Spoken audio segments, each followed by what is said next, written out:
Good morning everyone. तो देखिए आज की हमारी क्लास जो है वो भी बड़ी इंटरेस्टिंग है। ट्रिग्नोमेट्री हमारा टॉपिक स्टार्ट हो चुका है। कल मैंने आपको ट्रिग्नोमेट्री की जो बेसिक चीज़ें वो सारी चीज़ें डिफाइन कर दी थी। सबसे पहले इस चैप्टर में हमको किसके बारे में पढ़ना था? ट्रिग्नोमेट्रिक रेशियोज़ के बारे में पढ़ना था। तो कल मैं आपको 6 ट्रिग्नोमेट्रिक रेशियोज़ ऑलरेडी इंट्रोड्यूस करवा चुका हूँ। मैंने आपको बताया था sine theta, cos theta, tan theta, cot theta, sec theta, cosec theta. तो आपको याद होना चाहिए कि साइन थीटा क्या है, कोस थीटा क्या है, ठीक है। तो उसके बेसिस पे आप ये वाला क्वेश्चन सोल्व कर पाएंगे। सीबीएसई 2009 में और सीबीएसई 2017 में आया हुआ क्वेश्चन और इतना इजी क्वेश्चन है। देखिए इन अ ट्राइंगल एबीसी, ये आपने एबीसी एक ट्राइंगल बनाया, राइट एंगल एट सी। राइट एंगल कहाँ पे बच्चों? सी पे। सी पे राइट एंगल मैंने यहाँ पे ड्रॉ कर दिया, ठीक है। If tan A equal to 1/√3, tan A की आपको वैल्यू दे रखी है यहाँ पे। तो टेन ए कितना दे रखा है आपको? 1/√3। बस यहीं से क्वेश्चन खत्म हो जाएगा। तो देखिए टेन ए आपको दे रखा है बच्चों हमने कितना? 1/√3।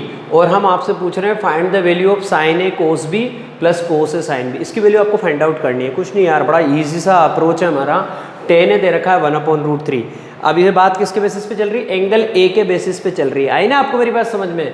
क्यों? क्योंकि यहाँ पे जो लिखा होता है वो एंगल होता है। जैसे यहाँ पे 10B लिखा होता तो एंगल बी के रेस्पेक्ट में बात करते हैं। अभी यहाँ पे क्या लिखा हुआ है बच्चों? ए। इसका मतलब here we are talking about tan of angle A. और टेन की फुल फॉर्म होती है टेंजेंट। टेंजेंट ऑफ एंगल है, शॉर्ट में हम टेन बोलते हैं। तो टेंजेंट ऑफ एंगल ए के बारे में बात कर रहे हैं, मतलब इस एंगल के बारे में बात चल रही है। इसका मतलब इसके अपोजिट वाली साइड क्या आएगी? परपेंडिकुलर, ठीक है। और 90 के सामने वाला तो फिक्स है कि वो तो हाइपोटेनियस होता ही है। तो ये परपेंडिकुलर है, ये हाइपोटेनियस है, तो ये क्या आएगा बच्चों? बेस आएगा। अब देखिए आप मज़ेदार बात, आपको पता है कि टेन थीटा किसका रेशियो होता है? टेन थीटा होता है परपेंडिकुलर अपॉन बेस, ठीक है, ये होता है। इसका मतलब यहाँ पे जो टेन ए है वो क्या है बच्चों? इन दोनों का रेशियो। और रेशियो को मैं ऐसे लिख सकता हूँ ना, जैसे इसको लिख सकता हूँ 1x, तो अपॉन में क्या लिख सकता हूँ? √3x। इसका मतलब मुझे परपेंडिकुलर और बेस का जो रेशियो है वो कितना पता लग गया? 1x upon √3x। क्योंकि जो टेन ए है वो आएगा आपके पास BC अपॉन AC। तो आप क्या लिखेंगे? टेन ए का मतलब perpendicular upon base. I mean to say that BC upon AC। और ये मैंने आपको दे रखा है बच्चों कितना? ये मैंने आपको दे रखा है 1/√3। ये रेशियो है ना, इसलिए मैं इसके पीछे x लगा रहा हूँ। क्यों? क्योंकि यहाँ पे हम बात रेशियो के बारे में करते हैं। तो 1/√3 का मतलब क्या है? 1x upon √3x। 1x का मतलब x ही होता है और अपॉन में क्या दे रखा है आपको? √3x। इसका मतलब BC अगर x है तो AC कितना आएगा बच्चों? √3x। इसलिए मैंने इसे इंडिकेट किया। अगर ये BC आपके पास x है तो ये AC आपके पास कितना आएगा? ये आपके पास आएगा √3x, ठीक है। अब क्या करना है? यहाँ पे बातें चल रही है sign A, cos B, cos A, sine B. मतलब एंगल ए के रेस्पेक्ट में भी बात करेंगे और एंगल बी के रेस्पेक्ट में भी बात करेंगे। सबसे पहले क्या दिख रहा है? साइन ए। इसका मतलब साइन की वैल्यू निकालनी है, साइन ऑफ एंगल ए। इसका मतलब हाइपोटेनियस पता होना जरूरी है। तो आपको जब परपेंडिकुलर पता है, बेस पता है, तो आप हाइपोटेनियस निकाल सकते हैं। कैसे? By using Pythagoras theorem. तो in triangle ABC by using Pythagoras theorem. Pythagoras theorem आपके लिए क्या करेगी? हाइपोटेनियस का स्क्वायर इक्वल टू बेस का स्क्वायर प्लस परपेंडिकुलर का स्क्वायर। हाइपोटेनियस कौन है? AB। तो आप क्या लिखेंगे? AB का square equal to AC square plus BC square, ठीक है। तो AB आपका हाइपोटेनियस है, निकल जाएगा। AB square equal to AC square. तो देखिए AC की वैल्यू कितनी आ रही है बच्चों? √3x, ठीक है। और BC की वैल्यू कितनी आ रही है? x। तो AC के प्लेस पे तो क्या लिखेंगे? √3x का होल स्क्वायर प्लस BC के प्लेस पे x का स्क्वायर करेंगे, x स्क्वायर। क्लियर है कहानी? तो AB स्क्वायर कितना आ जाएगा? AB स्क्वायर इक्वल टू √3 का स्क्वायर करेंगे 3 आएगा, और x का करेंगे x स्क्वायर आएगा। यहाँ पे आ जाएगा 3x square plus x square, और सिंपल पिक्चर हो गई 4x स्क्वायर। तो AB स्क्वायर की वैल्यू कितनी आ गई बच्चों? 4x square. अब आपको AB की वैल्यू निकालनी है तो इसका क्या करना पड़ेगा? स्क्वायर रूट करना पड़ेगा। तो आप कैसे लिखेंगे? AB इक्वल टू रूट के अंदर क्या लिखेंगे आप? 4x square. तो AB इक्वल टू आपके पास क्या आ जाएगा बच्चों? 2x। नेगेटिव लेना ही नहीं है। क्यों? क्योंकि यहाँ पे बात आप करेंगे तो साइड के बारे में बात करेंगे, और साइड के बारे में बात करेंगे तो सीधी सी बात है साइड कभी नेगेटिव हो ही नहीं सकती है। तो AB जो है वो आपके पास कितना आया बच्चों? 2x आया। अब AB आपके पास 2x आया तो आप यहाँ पे सबकी वैल्यू लिख सकते हैं। देखिए परपेंडिकुलर जो है BC वो आपके पास कितना आया था? x आया था। बेस आपके पास कितना आया था बच्चों? √3x और हाइपोटेनियस आपके पास कितना आया था, वो आया है आपके पास 2x। अब जो मन करे जो निकाल सकते हैं, देखिएगा आप, अब सबसे ज़्यादा मज़ा आएगा आपको। देखिए जस्ट अ मिनट, अब क्या करेंगे, सब कुछ मुझे मिल चुका है, बस मुझे यहाँ पे अपनी वैल्यूज़ पुट करनी है इंडिविजुअली इनके लिए निकाल के। देखिए साइन ए निकालेंगे सबसे पहले, तो साइन ए कैसे निकालेंगे, साइन ए मैं जानता हूँ, साइन के बारे में जब भी बात चलती है मेरा फॉर्मूला फिक्स है, परपेंडिकुलर अपॉन हाइपोटेनियस। बस एंगल का ध्यान रखना है कि एंगल के सामने वाली साइड है परपेंडिकुलर, तो साइन ए मतलब इसी एंगल के रिस्पेक्ट में बात चल रही है, तो परपेंडिकुलर कौन रहेगा, BC, और हाइपोटेनियस कौन रहेगा, वो तो फिक्स है, AB। तो साइन ए कितना आएगा भैया, BC अपॉन AB, तो निकाल देते हैं साइन ए। BC कितना है x और AB कितना है बच्चों 2x, x upon 2x, x से x की पिक्चर खत्म, साइन ए कितना आ गया 1/2 आ गया साइन ए। अब अपन किसको निकाल लेते हैं, कोस ए को निकाल लेते हैं। पहले ए का काम खत्म कर देते हैं, फिर बी का काम करेंगे। साइन ए के बाद नंबर आया कोस ए का, कोस क्या आएगा, बेस अपॉन हाइपोटेनियस, तो इस एंगल के रेस्पेक्ट में बात चल रही है, ये परपेंडिकुलर है तो आपका ये बेस है, तो आप कैसे लिखेंगे AC upon AB, AC upon AB equal to √3x upon 2x, x से x कट गया, कोस ए की वैल्यू आ गई आपके पास √3/2। This is the value of cos ए। कोस ए की वैल्यू कितनी आ गई, √3/2। तो ए के रेस्पेक्ट में तो अपन ने निकाल दिया, अब किसके रेस्पेक्ट में बात करेंगे, एंगल बी के रेस्पेक्ट में। तो जैसे ही हम एंगल बी के रेस्पेक्ट में बात करेंगे ना, मेरा परपेंडिकुलर और बेस चेंज हो जाएगा, इंटरचेंज हो जाएगा, ये पहुंच जाएगा यहाँ, ये पहुंच जाएगा यहाँ। तो देखिए इस कंडीशन में क्या हो जाएगा, ये बी के रेस्पेक्ट में बात कर रहे हैं तो ये बन गया मेरा परपेंडिकुलर अब की बार। तो अब की बार परपेंडिकुलर की वैल्यू कितनी है, √3x, और बेस की वैल्यू कितनी है, अब की बार बेस की वैल्यू है मेरे पास x, क्योंकि वो तो फिक्स है, उसका कुछ नहीं होता है। हाइपोटेनियस का कुछ भी नहीं होता है, वो फिक्स चलता है पूरे क्वेश्चन में। अब बात करेंगे किसके रेस्पेक्ट में, एंगल बी के रेस्पेक्ट में। तो सबसे पहले क्या निकालता हूँ मैं आपके लिए, साइन बी, ये निकाला बच्चों मैंने साइन बी। साइन बी इसके रेस्पेक्ट में बात करूंगा, वही परपेंडिकुलर अपॉन हाइपोटेनियस, तो आपकी बार परपेंडिकुलर कौन है, AC, आप लिखेंगे AC, और अपॉन में बच्चों AB, ये आ गया आपके पास √3x अपॉन 2x, x से x की पिक्चर खत्म, आंसर आ गया √3/2। तो साइन B आ गया है हमारे पास √3/2। अब किसका नंबर, कोस B का, कोस B के लिए वही कहानी, कोस बी के लिए क्या होगा, बेस अपॉन हाइपोटेनियस, तो बी के रेस्पेक्ट में अगर ये परपेंडिकुलर है तो फिर ये बेस है, तो आप लिखेंगे BC अपॉन AB, और BC कितना है, x है, x अपॉन 2x, x से x कैंसिल, कितना आ गया 1/2। तो देखिए कोस B कितना आ गया 1/2, साइन B कितना आ गया √3/2, साइन A पता है, कोस ए पता है, साइन बी पता है, कोस बी पता है, सब कुछ पता है ना। अब तो सॉल्यूशन करेंगे पूरा कंप्लीट। देखिए कैसे वैल्यू निकालनी है, साइन ए कोस बी, मतलब साइन ए को कोस बी से मल्टीप्लाई करना। कहाँ गया भैया साइन ए, ये रहा, साइन ए की वैल्यू कितनी है 1/2, तो 1/2 मल्टीप्लाई बाय, किससे मल्टीप्लाई करना है, कोस बी से। कोस बी कितना भैया 1/2, ये कर दिया 1/2 से मल्टीप्लाई, 1/2 मल्टीप्लाई बाय 1/2, यहाँ क्या लग रहा है प्लस, मैंने भी लगा दिया।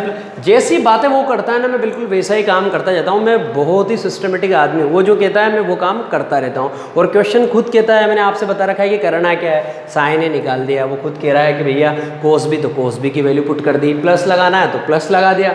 अब क्या आएगा, कोस ए, कोस ए की वैल्यू कितनी है √3/2, लिख दीजिए √3/2 multiply by sine B, sine B कितना है √3/2, ये मल्टीप्लाई में आ गया √3/2। 1/2 को 1/2 से मल्टीप्लाई करेंगे, 1 × 1 1, 2 2 जा 4, ये आ गया 4। √3 को √3 से मल्टीप्लाई करेंगे 3 आएगा, और 2 को 2 से करेंगे 4, दोनों का डिनोमिनेटर सेम है तो ऊपर वाले प्लस कर देंगे डायरेक्ट, आंसर आ जाएगा 1 + 3 upon 4, 4/4, and the answer is 1।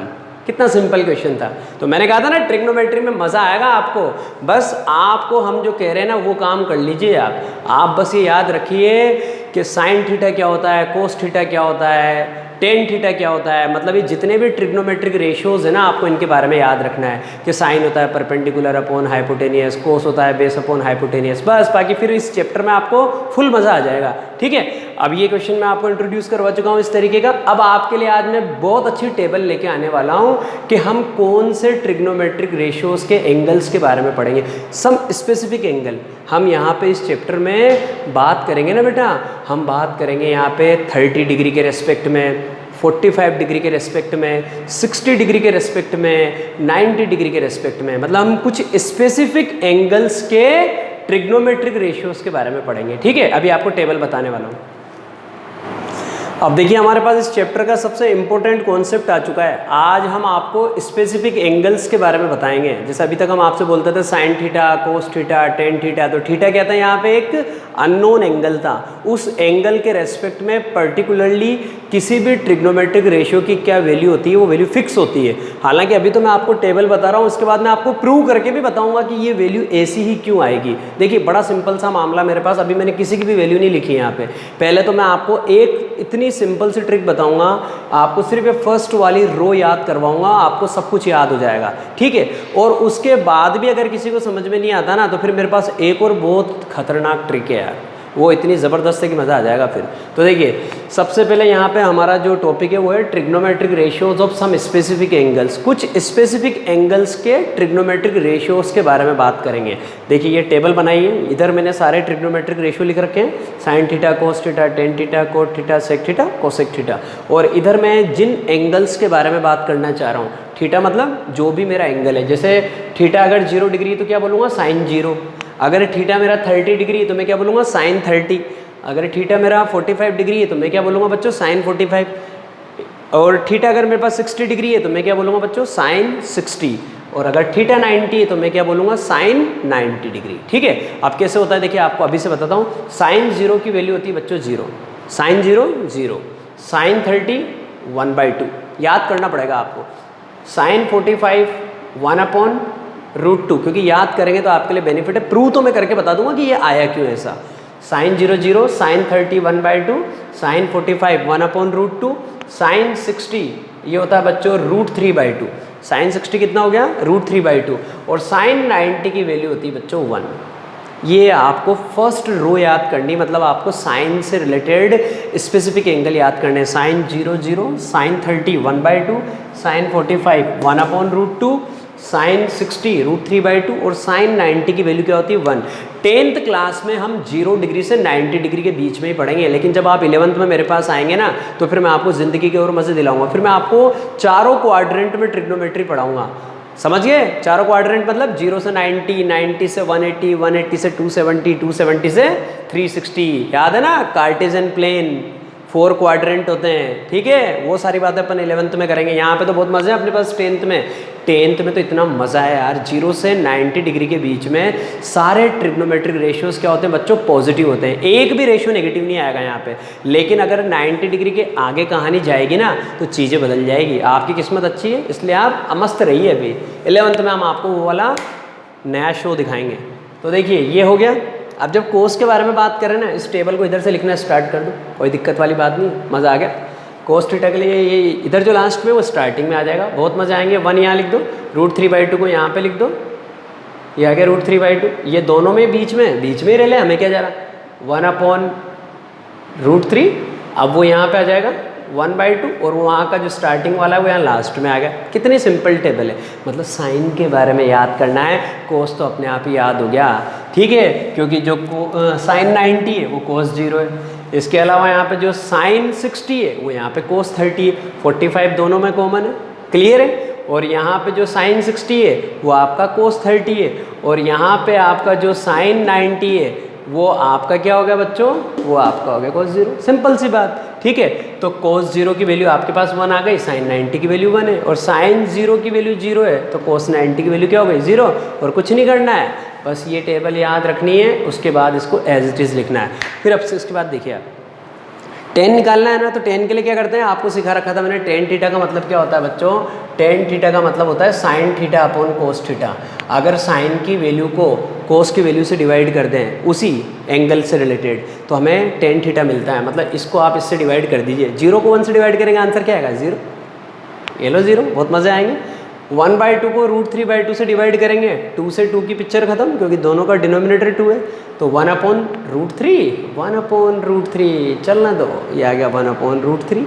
ठीक है, उसके बाद आप आ जाइए सेम नंबर को सेम नंबर से डिवाइड करेंगे, आंसर क्या आएगा 1, क्योंकि 1/√2 को 1/√2 से डिवाइड करेंगे, ये आंसर आ गया 1। इसका अंदर 1045 की वैल्यू कितनी होती है 1।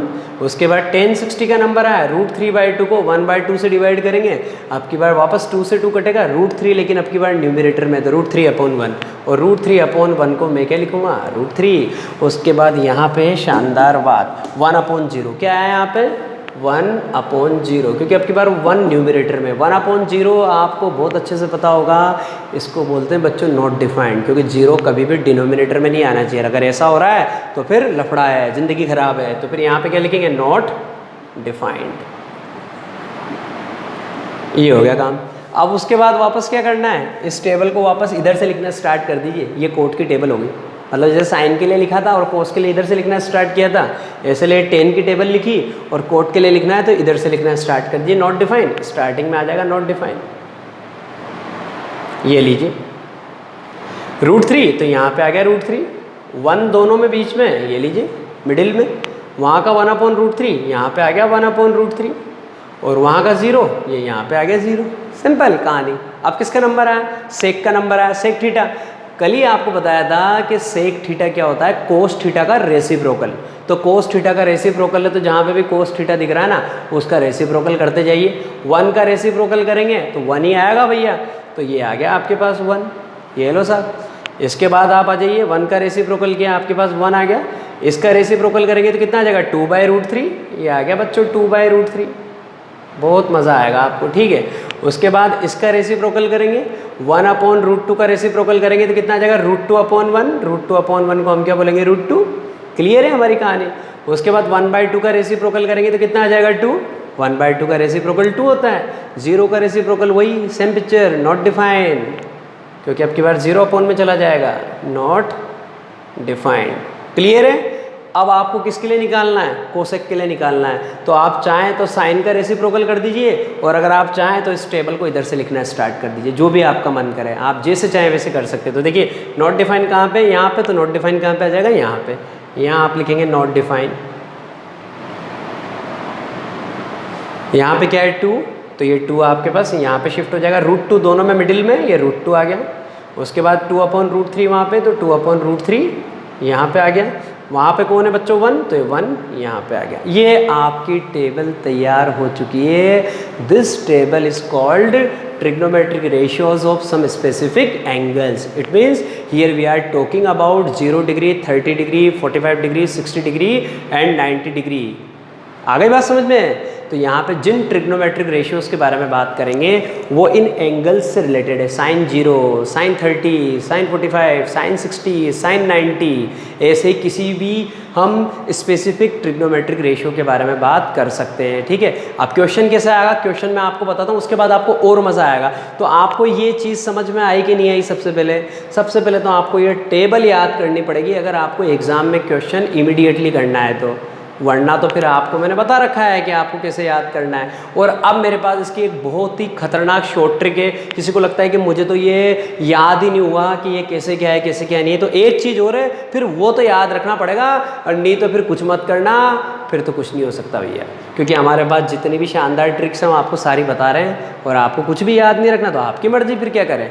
तो देखिए बता रहा हूँ मैं आपको, अब आपको जो मैं ट्रिग्नोमेट्रिक रेशियोज़ की टेबल याद करने की ट्रिक सिखाने वाला हूँ, उससे बेस्ट ट्रिक आज दिन तक कभी बनी हुई भी नहीं है। तो आपको वो टेबल याद करने की सबसे बेस्ट ट्रिक यहाँ पे हम एक्सप्लेन करने वाले हैं, और एक ही बार में मज़ा आ जाएगा। आप 0 से लेके 4 तक के नंबर से लिख दीजिए। सबसे पहले आप लिख दीजिए 0, 1, 2, 3, 4, लिख दिया आपने, बहुत मज़ा आएगा। 0, 1, 2, 3, 4 लिख दिया। अब इसके बाद इन सभी को आप डिवाइड कर दीजिए बच्चों किससे, 4 से। तो इसका मतलब इसके अपोन में 4, इसके अपोन में 4, इसके अपोन में 4, इसके अपोन में 4 और इसके भी अपोन में 4। अब इसके बाद इसको सिंप्लीफाई करके लिख दीजिए। 0/4 का मतलब तो क्या होता है, 0 ही होता है, क्या करें।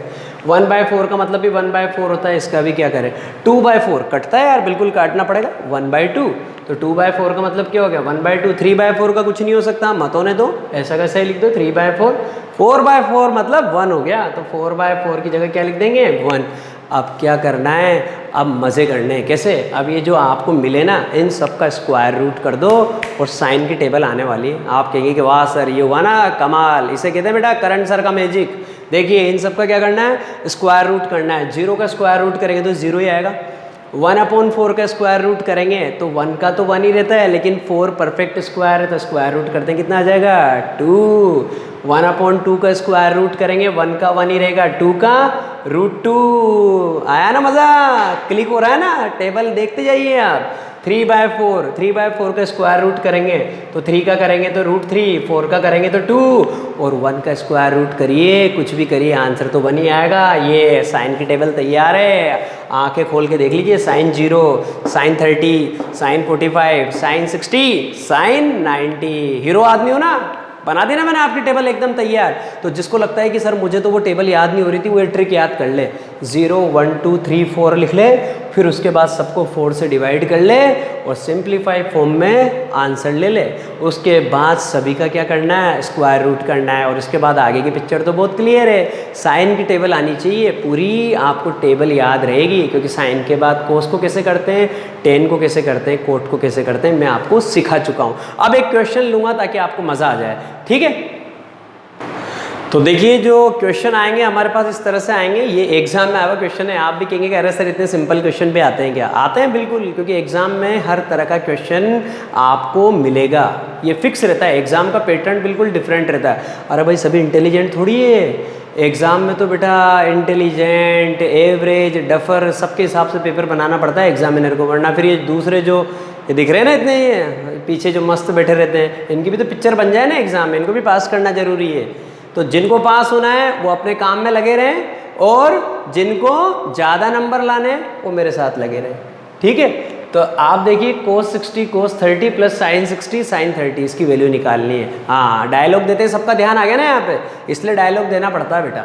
तो cos 60 cos 30 plus sine 60 sine 30, तो cos 60 की वैल्यू चाहिए, cos 30 की चाहिए, साइन 60 की चाहिए, साइन 30 की चाहिए। तो अगर आपको टेबल पता है, जब तो बड़ा मज़ेदार काम है, टेबल में मैंने आपको बता ही रखा है कि साइन 0 क्या होता है बच्चों, 0, साइन 0 0, साइन 30 1/2, साइन 45 आपको पता है कितना होता है 1/√2। तो या तो आप वो टेबल लिख लीजिए साइन की, तो आपको सब याद हो जाएगा। तो देखिए साइन 0 0 होता है, साइन 30 1/2 होता है, साइन 45 होता है 1/√2, साइन 60 होता है बच्चों √3/2 और साइन 90 होता है 1।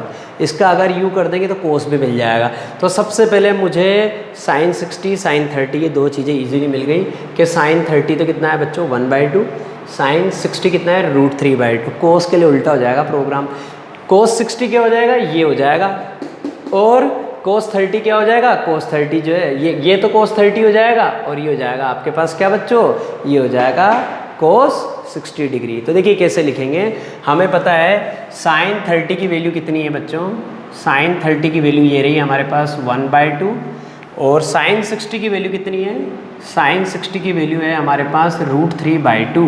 साइन और कोस में बिल्कुल आपका कन्वर्स रिलेशन चलता है, जो साइन 30 है वो कोस 60 बन जाता है, तो जो साइन 30 है वो क्या आ गया कोस 60, मतलब कोस 60 की वैल्यू यही आएगी, और जो साइन 60 है वो क्या बन जाएगा कोस 30, और जो साइन 60 है वो बन गया आपके पास कोस 30। तो कोस 30 की वैल्यू कितनी आ गई √3/2। इसका मतलब क्या करना है, सबकी वैल्यू मिल चुकी है तो कुछ नहीं करना है, बस वहाँ पे जाके पुट करना है कोस 60 कोस 30, ये रहा कोस 60। कोस 60 की वैल्यू कितनी है 1/2, कोस 30 की वैल्यू कितनी है √3/2, ये लिख दिया हमने यहाँ पे √3/2, फिर प्लस लगाइए आप, साइन 60 ये रहा बच्चों √3/2, तो साइन 60 ये आ गया √3/2 मल्टीप्लाई बाय साइन 30 1/2, ये लिख दिया हमने यहाँ पे 1/2। 1 को √3 से करेंगे बच्चों √3 आएगा, 2 को 2 से करेंगे 4 आएगा, आ जाइए अब √3 को 1 से करेंगे √3 आएगा, 2 को 2 से करेंगे 4 आएगा। आगे की पिक्चर बड़ी सिंपल है, दोनों का डिनोमिनेटर सेम है तो ऊपर वाले प्लस हो जाएंगे, ऊपर वाले प्लस हो जाएंगे मतलब √3 प्लस √3, आप क्या लिखेंगे √3 प्लस √3 अपॉन 4, और √3 प्लस √3 का मतलब क्या होता है 2√3, तो आप लिखेंगे यहाँ पे 2√3 अपॉन 4 और इसके बाद अब सिंपल आपके पास फाइनल स्टेप आएगी, 2 से 4 कट जाएगा 2 बार, answer is √3/2। This is your answer. तो आपका आंसर कितना आया? √3/2। ठीक है, अब किसके लिए सोल्व करेंगे? अब की बार सोल्व करेंगे हमारे सेकंड पार्ट के लिए। तो इस वाले पार्ट का आंसर तो हमको मिल चुका है √3/2। अब किसके लिए? इसके लिए निकालने वाले हैं बच्चों। तो देखिए आप किस तरह से होगा, ये देखिए 1060 की वैल्यू होती है √3। आप आपकी टेबल में देखिएगा, और नहीं तो मैंने आपको ट्रिक बता रखी है कि आपको कैसे करना है। अब मैं आपको एक्सप्लेन कर चुका हूँ, मैं सीधी वैल्यू पुट करूँगा। तो 1060 की वैल्यू होती है बच्चों √3। कोसेक 45, कोसेक क्या होता है? साइन का रेसिप्रोकल होता है। तो साइन 45 का उल्टा कर दीजिए, ये रहा मेरे पास साइन 45। ये देखिए 1/√2, 1/√2 का रेसिप्रोकल करूँगा तो √2, और √2 का क्या हो रहा है? स्क्वायर। कोसेक 45, कोसेक स्क्वायर 45, इसका मतलब क्या होता है? कोसेक 45 का स्क्वायर। बहुत सारे बच्चे कंफ्यूज हो जाते हैं। देखिए मैं आपको सिखाता हूँ, sine square theta, sine square theta को हम कैसे करेंगे बच्चों? हम लिखेंगे साइन थीटा और उसका स्क्वायर, ऐसे करेंगे। तो साइन स्क्वायर थीटा का मतलब साइन थीटा और उसका स्क्वायर, ये लिखो। क्लियर?